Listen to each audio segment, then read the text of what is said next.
play right now. Nope. Nope, nope, nope. Hello. Hello, hello. How is everybody? I'm doing the prep video for the next stitch along, which is inside the cozy cabin. So if you were a little bit like, I wonder what she's doing today. We're doing the next one. So I did say on the video on Friday that I was going to be doing the prep video on Monday. So yeah, that's where we're at. That's what we're doing. We're doing the prep video. So most of the prep videos are all the same. Good morning, Sarah.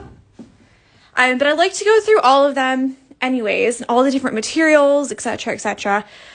Just because if you're just finding this, or if you start late or something like that, you don't have to like watch an old one. Do you know what I mean? It all pertains to this exact one. So I'm just gonna go around the room. I missed Friday, so that's okay. Don't worry about it.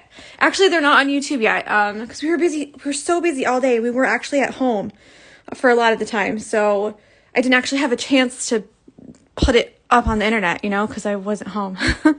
But anyways, I'm just going to go around and kind of explain all the different things that you can use, anything from needles to how to trace your fabric. If you don't want to trace it onto the fabric, what kind of fabric to use, other things you can add, like if you wanted to use a colored background fabric, or if you wanted to watercolor. I'm not going to show you how to watercolor because I already have a video on that when we did the jungle and when we did the Sea Life Stitch Along, so you can go and have a look at those. And then I'm going to show you how to print your pattern and how to get it the right size to put it in your hoop. Okay? Yeah, how to trace it on. Yeah, I'm just going to show you everything. So we're just going to go straight around. The first thing that I like to do is embroidery tools. So what you're going to need are some scissors. Any kind of scissors will do. You can use like regular scissors or kitchen scissors. Just make sure that they're kind of sharp. So I wouldn't be using like those safety scissors, like your kids get with like the blunt edges. Try to get some sharp ones. That said, you don't have to go out and get fancy scissors. All right, that's just silly. They're just scissors. So you really don't need anything elaborate. I like the embroidery scissors because they have a bit of a, come on, focus. There we go. They've got a bit of a curve to it right here, which is quite nice to get close to the fabric if you want to do that. But again, you don't need fancy stuff, okay? You could probably get away with only getting a couple things for this stitch along, and then whatever kind of threads that you want. So scissors are always great. I like the big ones for fabric and obviously the smaller ones for snipping your threads. The next thing is just general embroidery tools. So I like to have a nice array of things. So I like blue tack because it helps me to hold the pattern in, I'll show you how to do that as well. Hold the pattern onto the hoop whilst you trace it, and that way it doesn't move around on you. So if you've got a wad of blue tack, then put that in your embroidery toolkit. You've got a needle threader. I think I'm going to put together some little packs. So like a needle minder, the thread saver, maybe a needle threader, some needles or something. That could be quite fun. Like a little Christmas gift. But these work like this. You put the end through the needle, put your thread in the hook, and then you pull it through. So it helps you to thread your needle for you. So if you ever have difficulties, these are the best ones. So I wouldn't get the ones that are like, sometimes they're like a daisy and they've got like a wire. I don't have any of them because they always broke, so I just threw them away. But the wire always snaps. So these ones are always a little bit more sturdy, and they've got the 2 sizes as well. So if you have the Chanel needles, you can really stick it in there. So that's always important. If you haven't got scissors, or if you're going to go flying, any kind of nail trimmers are really great. So I picked these up ages ago. They were normally in my embroidery box, but They're really great for snipping threads. So if you just want to do a little bit of work on the go, but don't want to bring your scissors, or don't, want to take your favorite scissors on the plane, this is a really good tool. We've got the seam ripper. Be careful with this. This baby is lethal. Okay, so what this is for is normally for regular sewing, it's for ripping out seams. So like the seams in your clothing, all right? But what you can use it for is to take out stitches that you don't want. So you just shuffle this under like that and then push it all the way. But be really careful, because this end is pointy and it can very easily go into your fabric and rip a big hole through there. So if you've got one of these hanging around, then that's great. If you don't go out and buy all this stuff. Okay? These are just little things that you could have. You could get, or gather around. And lastly, my favorite, the tweezers.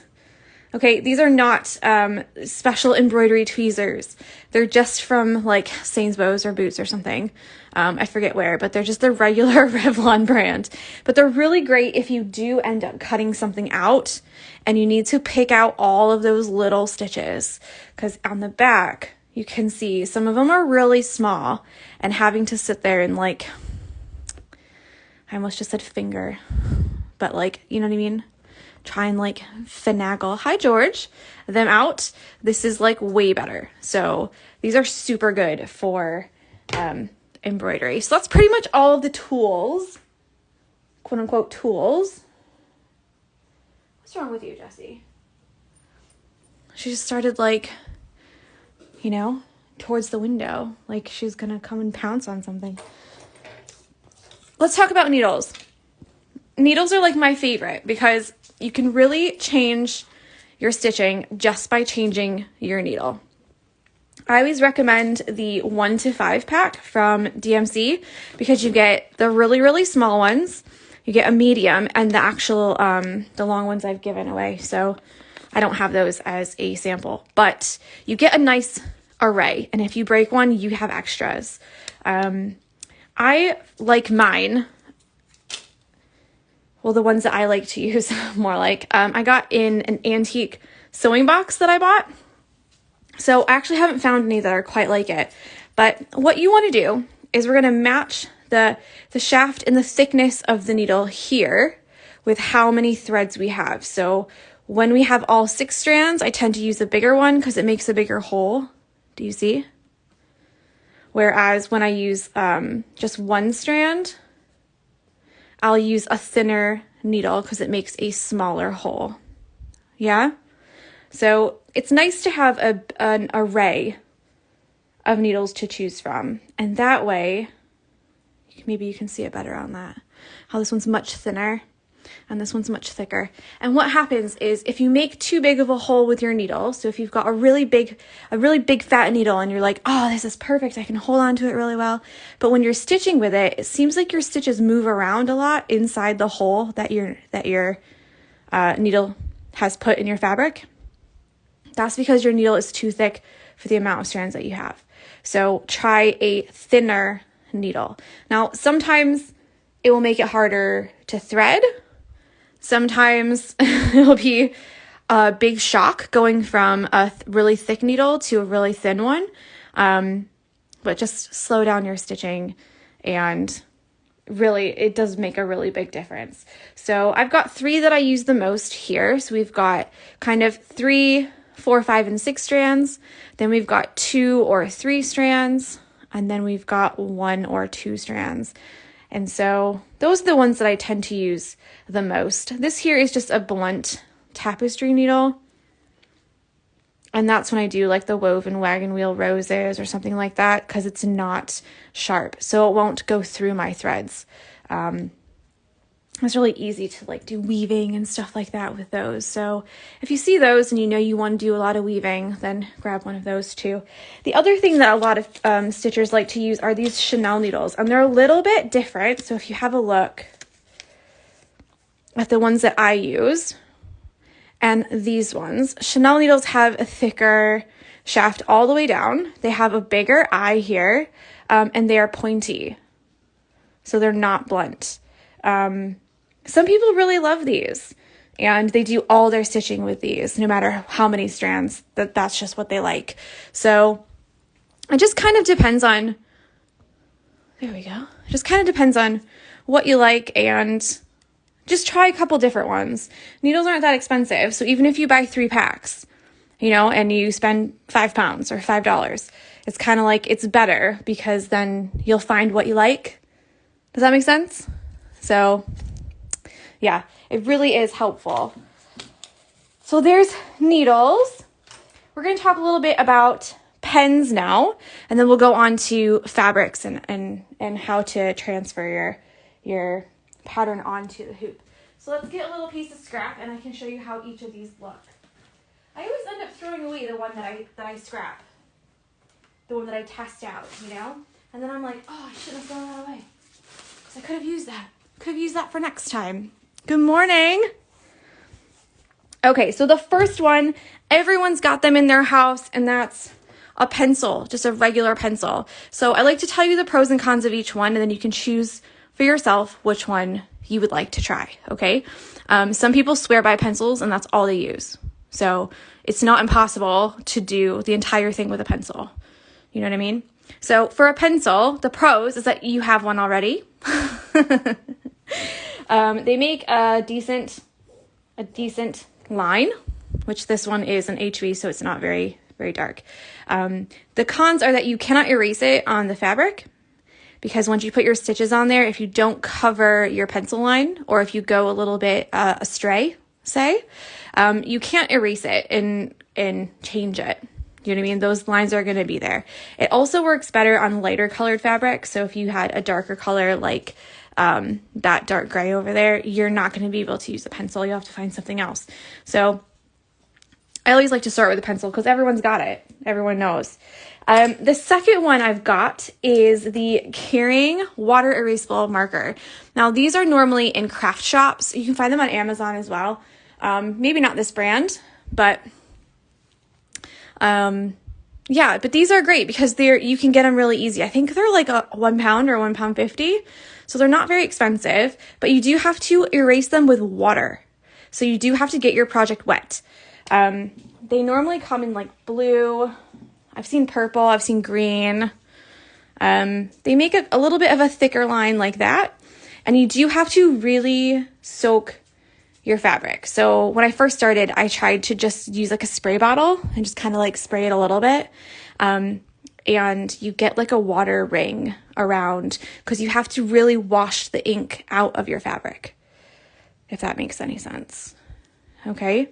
But they are nice, and I used to use these all the time. The third one we've got is the Disappearing Ink Pen. I got this at Joann Fabrics about like 7 years ago. It's really old. This one I would not recommend for this, but I do like to talk about it because it is beneficial for people who maybe want to do their own patterns or want to do something after this and they want to stitch it all together at one time. Do you know what I mean? So if you have one stitch session, this is perfect because it disappears with the air. So it's just a purple pen, and it just disappears by itself. So it's like an air soluble. Yeah, so I wouldn't recommend it for this one, but if you can find them, they're actually really nice because they don't leave any marks behind at all. When they disappear, they just disappear. That's it. So that's quite nice. Amelia, yes, this is a new stitch along. So we'll start the stitch along on the 8th of November, which is next Monday. And it's inside the Cozy Cabin. So it looks like this. If you remember the Cozy Cabin from last year. I just had it out the other day. I'm sure, there it is. There we go. So it's this one from last year. And then this is kind of like an inside look at this one. So if you went inside the house, this is what you would find. So that was kind of the idea behind it. So, all right. So the next one we've got is the Friction Heat Erasable Pens. They come in lots of different colors. I would stay away from colors like orange, red. There's another one. Maybe just, pink. Pink's not that great either. They tend to leave a little bit of a mark afterwards. I found those colors do. But they come in lots of different colors. I like black, blue, purple, green. Green is really nice. And they also come in different thicknesses. So if you look on the package, you'll find a little number here. So we've got 5. This one is 7. I think it's down by the flames somewhere. And they have different kinds too. So this is the kind with the cap. They all work the same. This is the clicker kind. Yeah, this one's a 7, a little bit thicker. And then this one is the thickest one I found, which is a 10. So you have different thicknesses. And all that this does, the thicknesses, the numbers, is give you a thicker or thinner line. So I'll show you a little sample of both here. So we've got 5. I'll show it in the camera, 7, and then here's 10. So you can kind of see here that the 5 is really fine and the 10 is really thick. So it just depends on what you like. I tend to use the 7, which is the middle one, for tracing if I'm going to trace. And then any kind of like stitch directions or tips and tricks that I show you in the actual stitch along, I'll do with a thinner one, because then you can get more lines in and more details. And then it just tends to work a little bit better that way. Amelia says, I haven't found different thicknesses. They do have them on Amazon, I know for sure. I know you're not in America, but if you're in America, they have them in Target too. So that's where I got these ones, the 10 and the 5. So I'm going to have to look for some more 5s because I'm all out of all the colors except blue. So I'll have to look on Amazon, because I know in Sainsbury's here, they only have the 7. And I think that they have a 3-pack, and it's red, black, and blue. Red, black, and blue. And they're £7 for 3. But then they often have them on sale for £4 or £5. So if you can see those, you can get those. They also have these heat erasable pens. I think it's in Tesco, but they're not the Friction Pilot brand. Do you know what I mean? They're like a knockoff brand, but apparently they work really well. So check around and see if they have, they won't say heat erasable. They'll say remove by friction, and they'll have this little eraser on the back, a little rubber. Okay. So that's what you want to look for. And you can get the ones with the caps or the clicky ones. They're all the same. You can also get the inserts if you want to, just because the inserts are a little bit cheaper, which means that you just take them apart like this. You take that out and then you put a new one in. Do you know what I mean? Do you know what I'm saying? Okay. And then you just screw them back together and then they work again. So there's lots of options there. If you want to do a dark color, meaning you would like to stitch on a color fabric that is darker, which means you're not going to be able to see any of the color pens, you can use a gel pen. So this is just a jelly roll. They're from Japan. I got it from a stationery shop. And let's see, jelly roll. Okay. And these will work on dark fabric. You might have to go in a dark room and print out your pattern, put it behind it, and then put a flashlight behind or your phone behind and trace it that way. That seems to work for me when I've done that before. Some people say that they just can't get it to work, but it just depends on your fabric and how thick your fabric is. The other thing you can use is, this is a water soluble marking pencil. So again, it's a pencil. You have to really kind of push, and you can only erase it with water. So this is another one that you're going to have to get wet. Okay. So with the jelly roll one, if you put a little bit of water on the lines that you don't want, I found that erases it, but you have to test it on your fabric first because all fabrics are different. So is that good with tools? Are we good with tools? let's talk about hoops real quick before we get started on the other stuff. So there's a couple different kinds of hoops that you can get. You can get one like this. That's just like a wooden, let's see if I can find an example of some of the other ones. A wooden one like that. Most of them come with two pieces. Yeah, an inside piece and an outside piece. What you want to look for is when it's tight, the belly's just getting bigger. So I just use it for everything. When it's tight, you want to look for no gaps all the way around, okay? And what I mean by gaps is sometimes you'll get one where they've put the wood together, maybe they doesn't go all the way or something like that. That's where you're going to find that your fabric is not tight. So it means that when you run your finger around the outside, let's see if any of these have it. I thought there was one on here that was a bit loose, but maybe not. Yeah, here. So if you run your finger around the outside, so here, there's a gap in my hoop.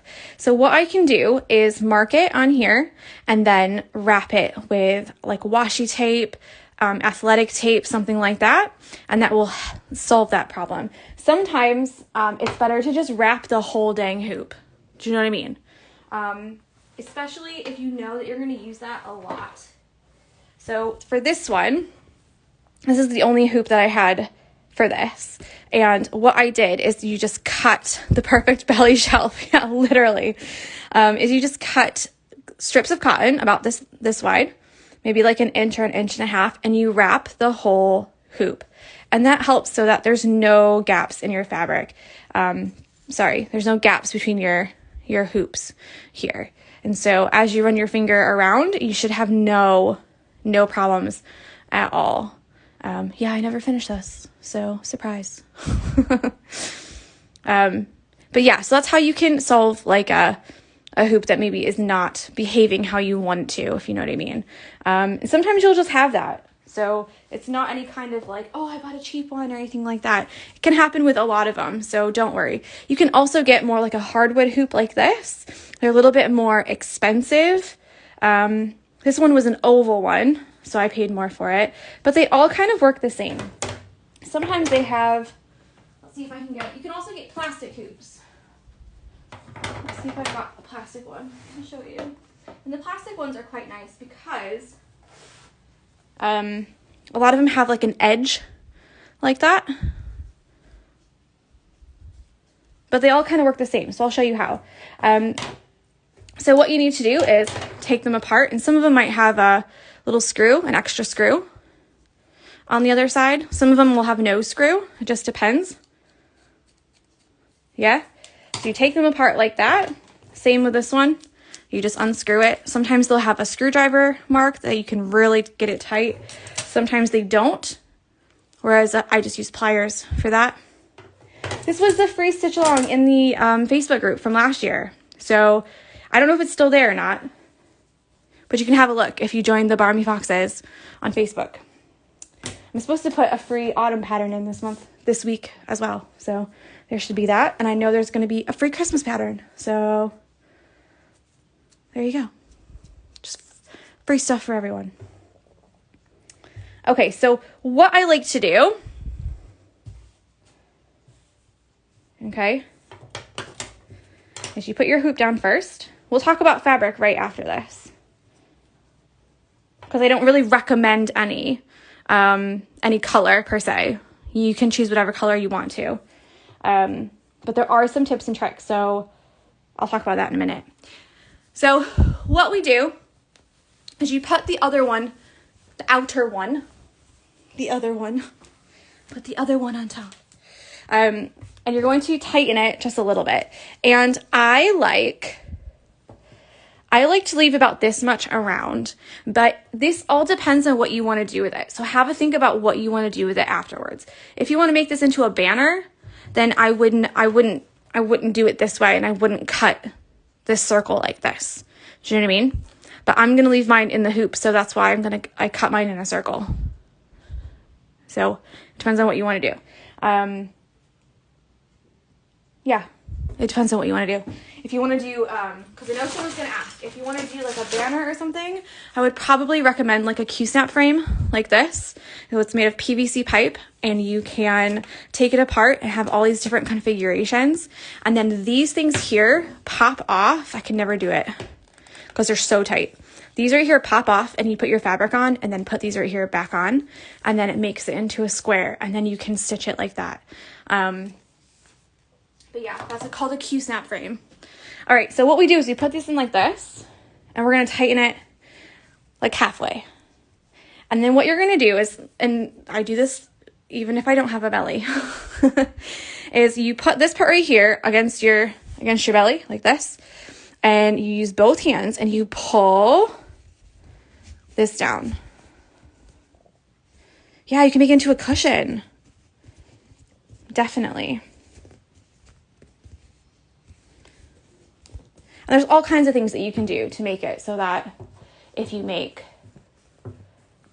it into something else that's not a hoop, you can use like stabilizer on the back so that your fabric doesn't stretch out. Like there's all kinds of different things. Then you're going to tighten it again, and then you're going to tighten your fabric all the way around again. Free stuff. Yes.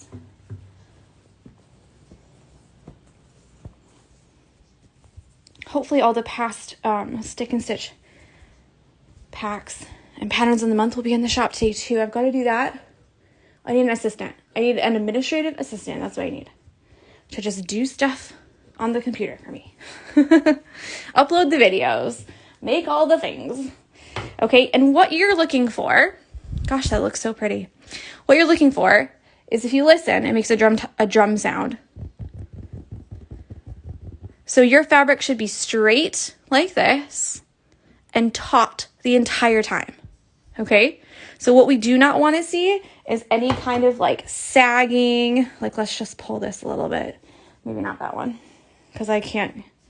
This is like too tight. But we don't want to see any kind of sagging, any kind of, I don't actually have any hoops that are, I can't show you.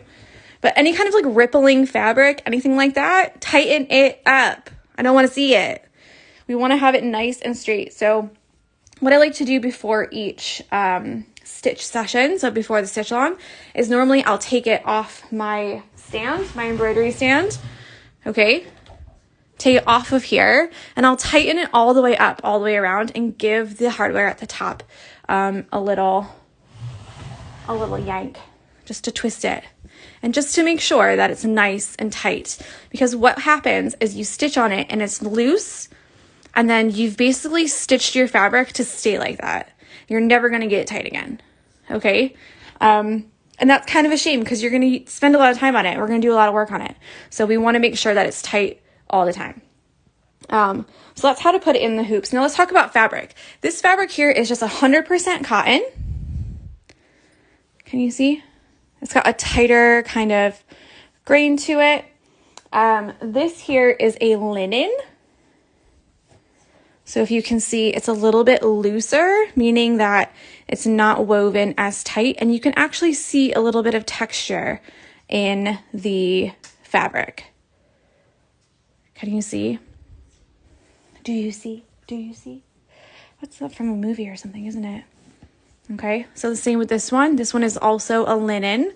Now, linen is a little bit more expensive. It's a little bit more loosely woven, so sometimes your stitches can move a little bit because it is looser. You can get like a cotton linen blend, or you can get 100% cotton.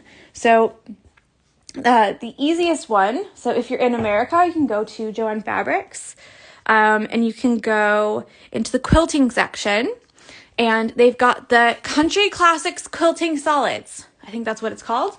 I always get it mixed up. So I've probably done that again, but that's the cheaper one. I think it's like $4.99 or $3.99 for a yard. You don't have to buy a whole yard. You can just buy what you want. Sometimes they have minimums, so you might have to buy a minimum of 1/4 of a yard or something like that, or a minimum of 10 inches or something like that. We're doing an 8-inch hoop for this, and you want a little bit on each side. So we can do a little measurement here if you'd like to know like what's the absolute minimum that you could probably buy. So that's 12 inches from there all the way to there. You can't see it, but it is 12. So you could get 12 inches, you can get a little bit more, and remember you get the whole length of the bolt, you know, the whole length of it. And that's often like 45 inches or 40 inches or something. They're all a little bit different. 65 inches, I can't remember. I just buy it and cut it. So you can get that. You can also get something called Kona cotton, which is something you can search for in the UK as well, because a lot of fabric shops like Fabric 123, I think, or fabric.com or fabric.co.uk, they'll all have like a regular solid section of fabric. So you can get lots of different levels of that. Kona cotton is a little bit thicker. They have a little bit nicer colors, I feel. So this right here is a Kona cotton. A nice width is 44. I was close. 44 inches. I was close. So this is a nice one. Very similar in terms of like weave. Yeah, you just might get a little bit different colors, that's all. So have a look around. You can also use things that you have at home. So if you've got a pillowcase that is white and one side is a bit manky and the other side is fine, use it. If you've got a old tablecloth, use it. Cut a little piece up. I know one of my friends, she got started in embroidery by using one of those cotton, shower curtains, like the fancy ones that you get. She was given a shower curtain and she cut that up and used that for every single hoop when she was first starting. So there's probably things, even like a men's cotton shirt, like a dress shirt. You can use that if you want to. But have a look around, have a little bit of feel of things, and see how it is, see what it's like. You want to kind of stay away from like the AIDA, the cross-stitching fabric. It can work, but with the details we're going to do for this, it's not going to work for this. What you really want to search for is something with no stretch. So all of these fabrics here have no stretch. And that means that when you pull on them, they don't stretch. Okay? Yeah? All right, let's talk about how to get your pattern onto your fabric. Now, a lot of people have had some trouble in the past stitch-alongs with printing them out.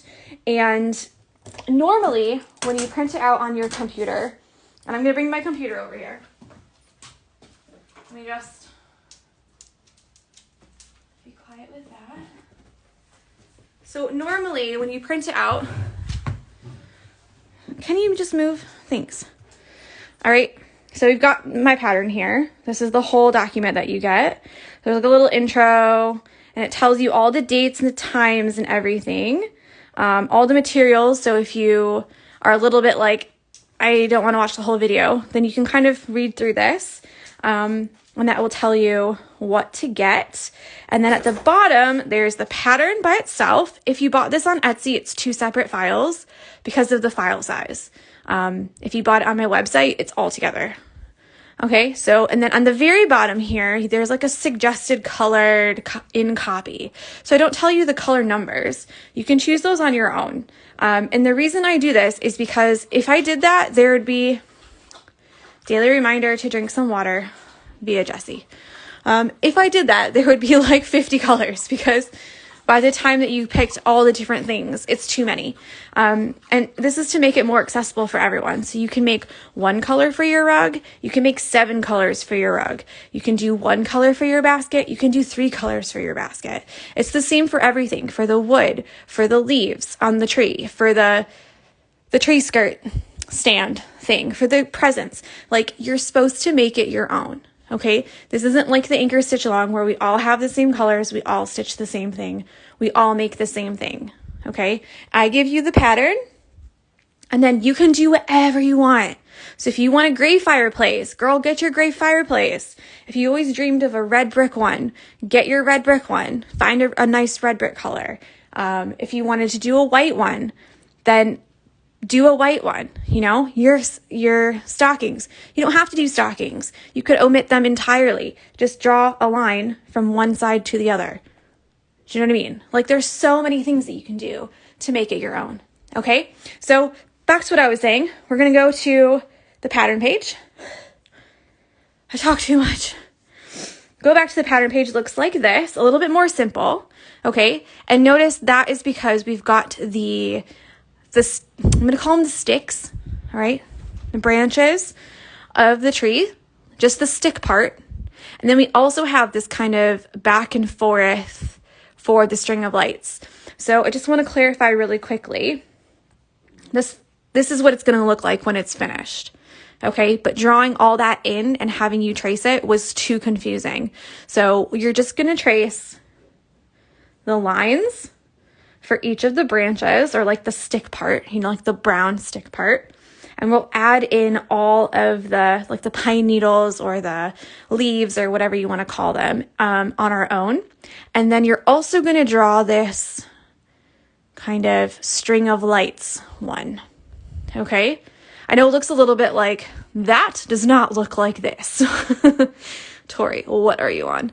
But it's just an outline so that you have a bit of an idea of what it looks like. Okay, so we're going to go to our pattern. We're going to go print. This is just on a Mac, so I'm not quite sure how it will look on your actual computer. But I like to do selected page from sidebar.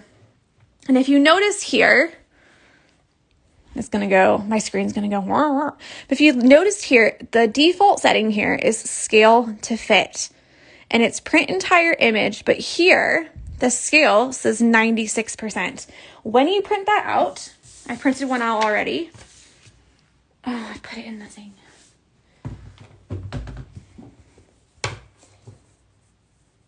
Can you tell? Yeah, not so clearly, but you can tell a little bit. When you print it out, it's too small. And it's just a little bit too small. I should just take it out, because then you can see it better. Instead of digging out for another one. It's like the most common question, so I just want to make sure that I go over it, because I don't want anyone stressing out. And there we go. Do you see how the ring, the inside ring, is not touching the outside? So it's just a little bit too small. If yours prints like that and you're happy with it, then just let it go. It's fine. You can always just extend these lines.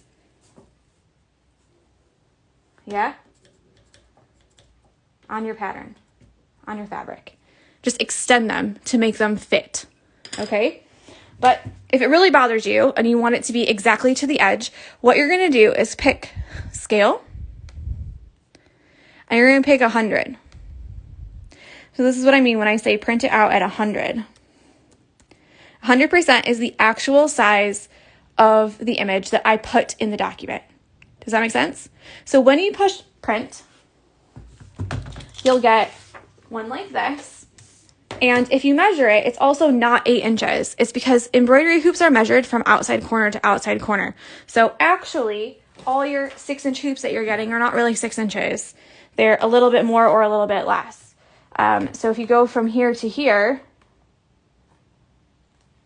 8 inches. Here to here. So the inside hoop is a little bit smaller than that. And that's why if you go to measure your actual hoop that I've printed, it's only 7.5. And that's because they need to fit on the inside. Okay? That's why. So there we go. So it should fit in like this. Okay? I hope that that's not confusing, but that's like the number one question that I get is that my pattern is too small, or I printed my pattern and I measured and it's only 7.5 inches, or it's only 7.25 or 3/4 inches. And I know that I did it on purpose because it has to fit on the inside here because that's your stitch area. That's as far as you can stitch. So yeah, there we go. All right. I'm not done yet because we still have to transfer our pattern.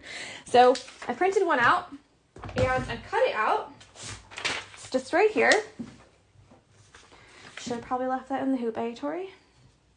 That's all right, it doesn't take long. Okay, so the first way, actually I've got a different hoop over here I can use. The first way is probably my favorite way.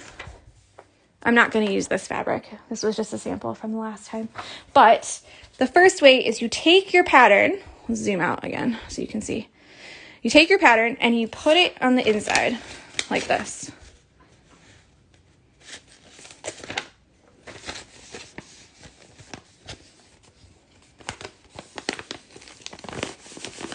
And this is where I use the blue tack.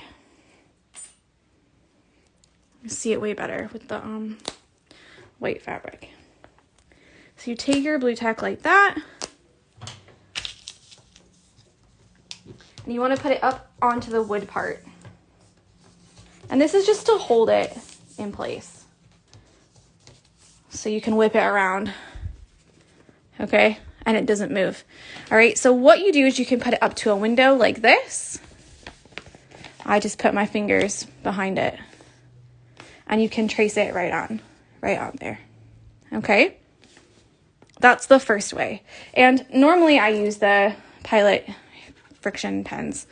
The second way is you're still going to print out your pattern. But instead of cutting it out, you're going to put it like this. So this only works if you've got the pattern on both sides of your fabric. You can't really see as well with that, and that's making me irritated. So let's just put this in here again.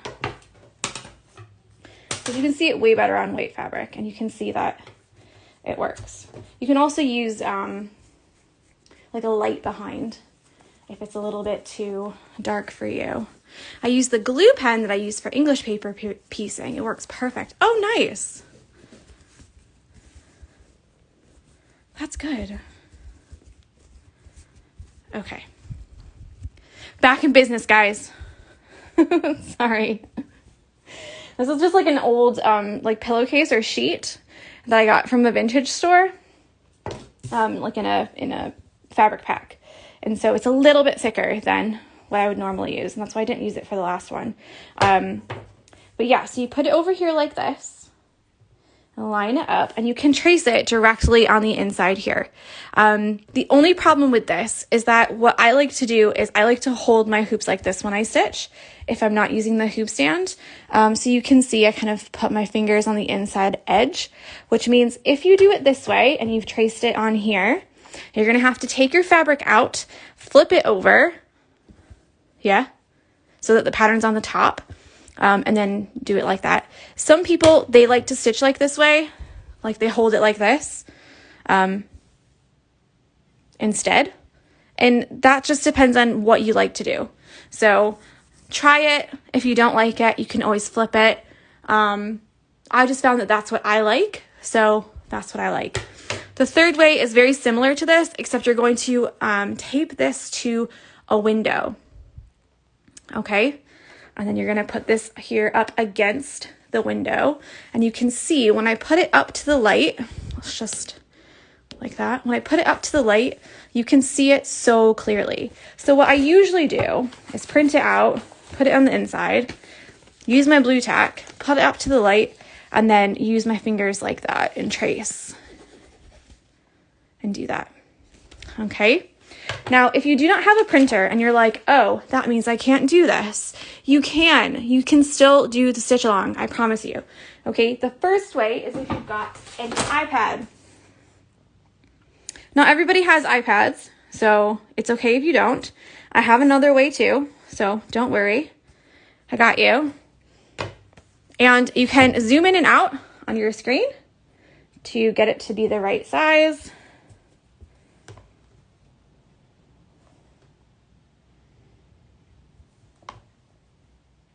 Okay, you're going to make sure that your,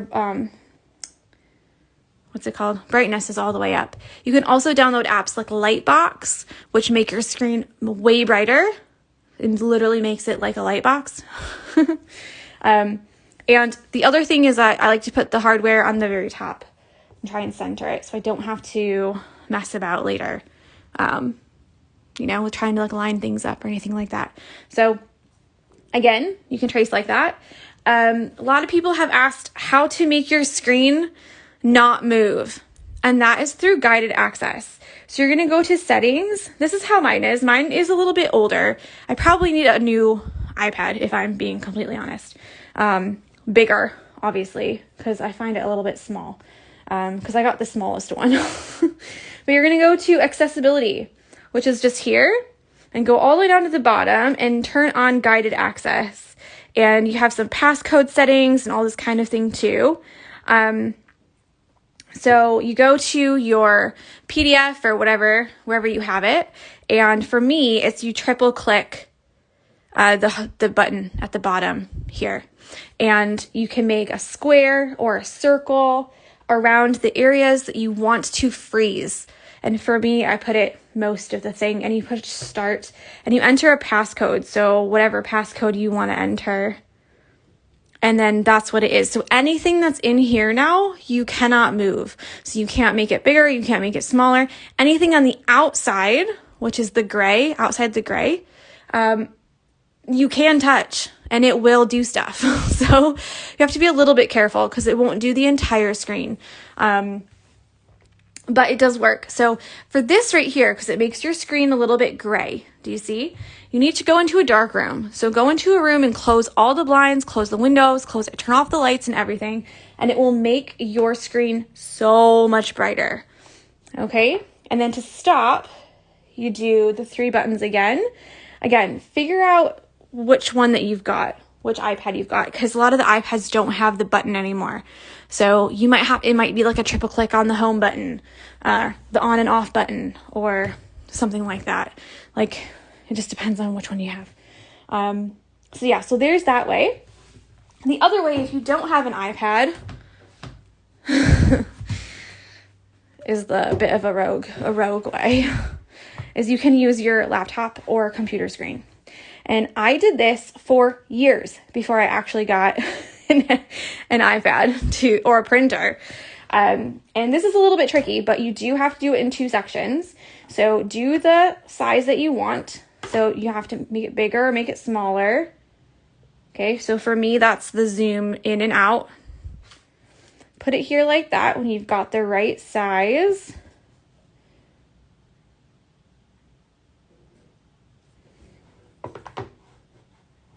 Turn your brightness up and have a go.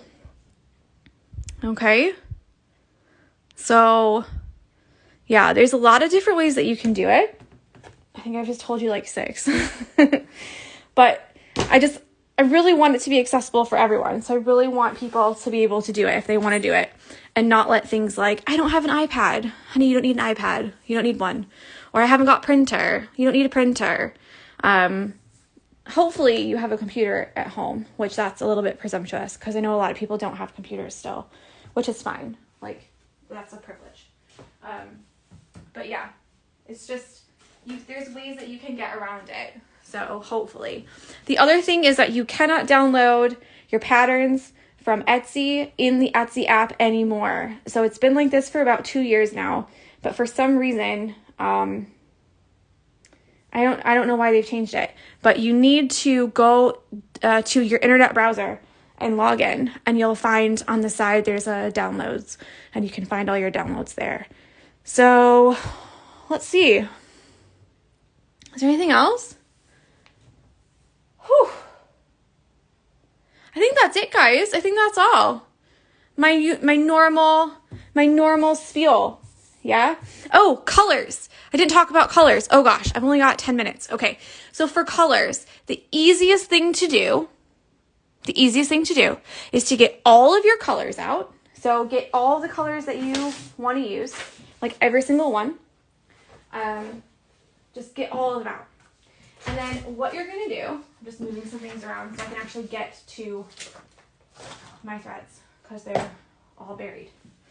And the first thing you're going to do is you're going to start pulling colors that you like. So maybe that's like a brown for the wood and a light brown for the wood. And then put them on, I've already talked about fabric. And then you're going to put them on the thing that you want to use them for. The light today is like so good, but also it's like giving me shadows. So put it on the thing that you want to use it for. So maybe you want to do that for that. Maybe you want to use like a dark gray for your fireplace, and maybe some greens. Okay. I like to pick a light color and a dark color to go together. It gives it a little bit more of an oomph, but you don't have to. If you've only got one, then just use the one. You know what I mean? If you've only got one brown, then just use one brown. It's okay. Then you've got the rug. My rug, I wanted it to be blue. I'm not sure if I've got a lot of colors of blue on here. I've got blue here, maybe an orange. I know you cannot see this very well. That's the fun part. It is the fun part. I love picking colors. It's so fun. What is black in the light here? I think it's the plant. Maybe a nice yellow, maybe a bright yellow for the stars. You can do gray for the stars if you want them to be like a tin, you know, those like rusticy farmhouse tin stars that you find in like antique shops and stuff. You could do that if you wanted to. The mantelpiece, do you want that to be a brown? Do you want it to be white? Do you want it to be like a concrete color? Like there's all kinds of things that you can do with this pattern. So maybe those ones for that.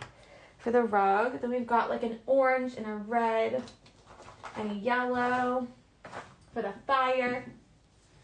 Maybe like that. 1, 2. Maybe like a nice deep red. I don't even think I have any reds. No. And I feel like you'll know when you're like, nope, that's not the right color. So I've got my little fireplace here. You can get sparkly threads. Yes, Amelia. I'm just thinking where I put mine because I just cleaned everything. I always say this every freaking Stitchalong. Don't clean your space, guys. Okay? Because what happens is you put things away and then you can never find them again. I bought a bunch of new colors this weekend on sale at Joann's for 34 cents. Now I have too many options. Oh, I'm so jealous. So you can get these, the Etoile threads. They're a little bit furry. That's what I like to say. They're not as closely spun as the, let's put this next to it. As the regular 6-stranded cotton. They're a little bit loose, but they have the sparkles inside. They're quite fun. That means star in French, by the way. So, like a starry night. You can get some of that, like that. You can get the devil's pubes, actual metallic thread. Okay, these are a little bit hard to use because they are literally pieces of like small pieces of metal. Can you see? See how they're like little, they're almost like little beads on there. And that's what makes them sparkle. So again, it is a stranded situation where you can take 1 strand, you can take 2, I think it comes up to 12. You can use as many as you want. Do you know what I mean?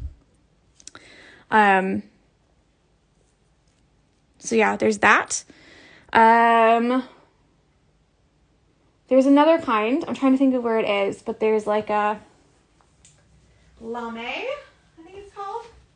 Let's see if I've got it in my neutral section. This is by Anchor, and it's a really nice mix. It's quite, it's shiny, but it's not necessarily sparkly. Do you know what I mean?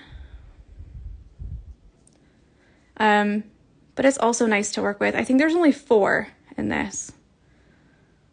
Yeah, 1, 2, 3, 4.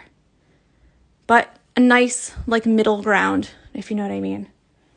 So you've got, like, your regular thread, and you've got this one, which is just, like, a little bit more shiny, you know? But that's an Anchor brand. Yeah, and then the very last thing I've got, I've only got 4 minutes left. The very last thing I've got, before I give my little pep talk, is that you can go to Pinterest and you can kind of make a little board and put like fireplaces, put like logs, wood logs, or rugs that you like. And then what you're going to do is take those pictures that you've got on Pinterest and try and color match some of the things that you like.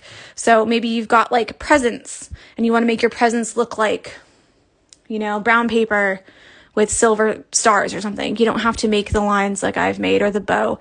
You can make it different if you want to. You can do like Christmas trees and like different kinds of Christmas trees. You don't have to make it colorful like in the picture. You can make it all one color. You can do a string of popcorn. You can do candy canes on it.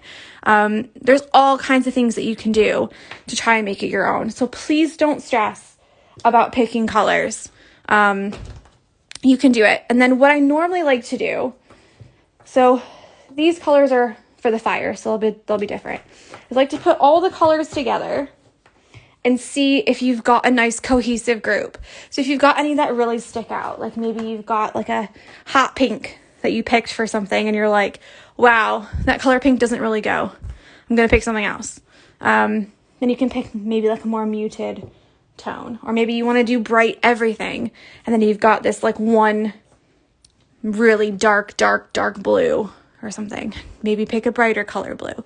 It just depends on what you like. So the whole idea is that everyone's will be different. So yeah, that's pretty much it.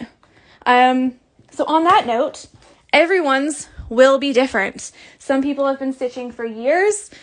Some people this will be their first stitch along. So the whole idea of the stitch alongs is to have a bit of a community. Make it so you don't feel so alone doing your stitching by yourself. Uploading them to Instagram, tagging, liking, giving some encouragement. And just trying your best. If you ever feel stressed out or anything like that, stop. Put it away. Have a break. You don't have to be done by any particular time or anything like that. Just work at your own pace. It's supposed to be fun. So yeah, I'm going to go now because it's been 58 minutes and if I don't get to save this so I can put it on YouTube, I'll be so mad. So yeah, we start next Monday at 10 a.m. So if you've got any questions, I'll put a little box in my stories later and you can pop them in there. And otherwise, just enjoy your day. And I cannot wait to stitch with you again. So happy Monday. Enjoy your day. Bye.